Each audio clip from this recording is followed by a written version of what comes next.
Hello, I'm on a 2011 Ford Escape, and today I'm going to show you to open the hood. So from the driver's side here, we'll look down. You should see this release lever that will pull, and that should pop the safety that holds it shut. And then behind this, you should see that cord there attached. If you don't see that, that's something you might need to address.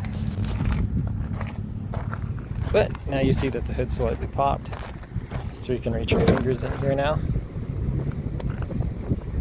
So just reach around till you find that lever. It's right here.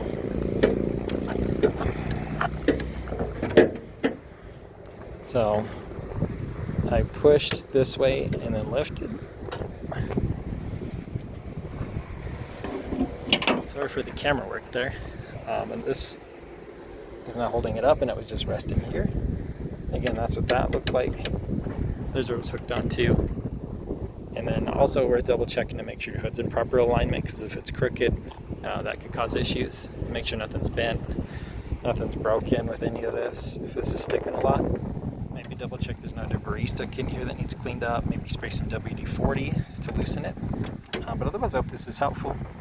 You have a wonderful day.